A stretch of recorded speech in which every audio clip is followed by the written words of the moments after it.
और बड़ी खबर दिखाते चले, जहां पर बाड़ी ब्राह्मणा में पुलिस पर हमले का मुख्य साजिशकर्ता गिरफ्तार कर लिया गया है। पुलिस ने पंजाब से इसे गिरफ्तार कर लिया है।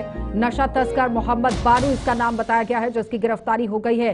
10 अप्रैल साथियों के साथ पुलिस ने, आप देखिए किस तरह से एक बड़ी कार्रवाई की थी और इसी शख्स की तरफ से यहां पर अपने साथियों के साथ मिलकर एसएचओ पर और उसके साथ गई हुई टीम पर हमला कर दिया। जानलेवा हमला करने में यहां बाड़ी ब्राह्मणा की एसएचओ सहित 5 पुलिसकर्मी घायल हो गए थे और फिलहाल बताते चले कि एसएचओ का लुधियाना के अंदर इलाज चल रहा था और यही सवाल उठ रहा था कि जम्मू कश्मीर के अंदर कहां से ये कुछ लोग आ गए हैं शरारती तत्व कि जो पुलिस पर ही हमला करने के लिए देखिए किस तरह से देखे जा रहे हैं। तो फिलहाल पुलिस को आज एक बड़ी सफलता हाथ लगी है, जहां पर आज पुलिस ने इस शख्स की गिरफ्तारी कर ली है। हमले में बड़ी जो कामयाबी है वो पुलिस को मिल गई है, क्योंकि बाड़ी ब्राह्मणा पुलिस के जो एसएचओ हैं उन पर हमला किया गया था। इस शख्स की तरफ से अपने 10 साथियों के साथ मिलकर ये हमला किया गया था और जानलेवा हमला करने की कोशिश की गई थी, लेकिन फिलहाल पुलिस हरकत में आते हुए लगातार छानबीन कर रही थी और चप्पे चप्पे की तलाशी की जा रही थी। और अब आप देखिए इस नशा तस्कर को किस तरह से गिरफ्तार कर लिया गया है। ऐसे लोगों पर कड़ी कार्रवाई करनी बहुत जरूरी है, जो लोग दूसरे युवाओं को नशे की लत दे रहे हैं या फिर नशा सप्लाई कर रहे हैं। ऐसे लोगों पर नकेल कसना बहुत जरूरी है और जम्मू संभाग के अंदर अगर इस तरह से घटनाओं को अंजाम देने की कोशिश हो रही है तो ऐसे लोगों पर एनडीपीएस एक्ट के तहत मुकदमा दर्ज होना चाहिए। और सबसे बड़ा सवाल यहां पर यह भी उठ रहा था कि यहां जमानत पर ये लोग छूट जाते हैं और उसके बाद इनके हौसले बुलंद हो जाते हैं, तो इसलिए संशोधन होना बहुत जरूरी था कानून के अंदर कि इन लोगों को बख्शा नहीं जाना चाहिए। क्योंकि फिलहाल बाड़ी ब्राह्मणा में पुलिस ने अब बड़ी यहां पर कामयाबी जो है वो हासिल कर ली है, इस तस्कर को गिरफ्तार कर लिया गया है। ऋषि खजूरिया हमारे संवाददाता हमारे साथ जुड़ गए हैं। ऋषि, एक बड़ी सफलता ही इसे कहा जाएगा, क्योंकि एसएचओ पर अपने साथियों के साथ हमला इसकी तरफ से किया गया। अब आगे की कार्रवाई क्या शुरू की गई है? देखिए, बिल्कुल जिस दिन ये हमला जो है ये पुलिस के ऊपर होता है, बड़ी ब्राह्मणा के बुलोल इलाके में, जब पुलिस की टीम यहाँ पर कार्रवाई करने के लिए जाती है नशा तस्करों के ऊपर, तो वहां पर ऑलरेडी पहले से एक झुंड जो है वो नशा तस्करों का कह सकते हैं, जो शरारती तत्व वहां पर मौजूद थे, उन्होंने हमला बोल दिया, जिसमें हमारे पुलिस ऑफिसर समेत पुलिसकर्मी इसमें काफी गंभीर रूप से घायल हो जाते हैं।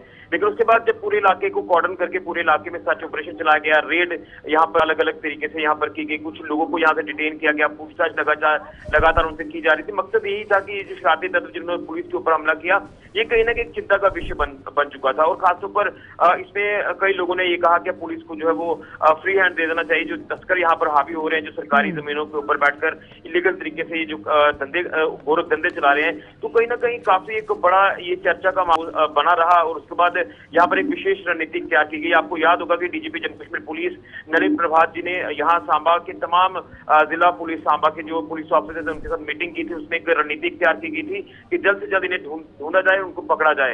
इसके चलते आपने देखा कि यहाँ पर लगातार पुलिस की कार्रवाइयां देखने को मिली और फाइनली बड़ी कामयाबी हासिल करते हुए मुख्य आरोपी को पुलिस ने गिरफ्तार कर लिया, जिसकी पहचान बारू के रूप में बताई जा रही है। और आप इसकी तस्वीर में देख सके किस तरह से इसी शख्स ने पुलिस के एक ऑफिसर के ऊपर टांगों के ऊपर हमला किया, जो कि उपचाराधीन है, वो चल नहीं पाते। लेकिन आज इसकी हालत खुद की देखिए, इसकी हालत क्या है, जो अपने पैर के ऊपर खड़ा नहीं हो पा रहा। लेकिन तस्करों पर सख्त कार्रवाई करना कितना जरूरी है? एनडीपीएस एक्ट के तहत आप मामला दर्ज कर लेंगे उतना काफी नहीं है, जमानत से छूट जाएंगे, आप देखिए उसके बाद हौसले बुलंद हो जाएंगे, लेकिन कार्रवाई सख्त होना जरूरी है कि नहीं? देखिए, एनडीपीएस एक्ट मामला जो है वो तो ऑलरेडी आपको मालूम है कि वो तो उसकी अलग अलग धाराएं जो वो लगेंगी, लेकिन इसमें आर्म्स एक्ट की धाराएं लगेंगी। इसी के साथ साथ धाराओं में तो बेंच फंसता है ना, धाराओं में अलग अलग धाराएं इसमें इसलिए आपको कह रहा हूँ। देखिए, नशा तस्करी की धारा वो एनडीपीएस एक्ट के अंदर आती है। इसी के साथ जो जानलेवा हमला किया गया वो धाराएं अलग आती हैं। यानी अलग अलग धाराएं जो लगाई जाएंगी उसके तहत इसका बचना मुश्किल ही नहीं बल्कि नामुमकिन है।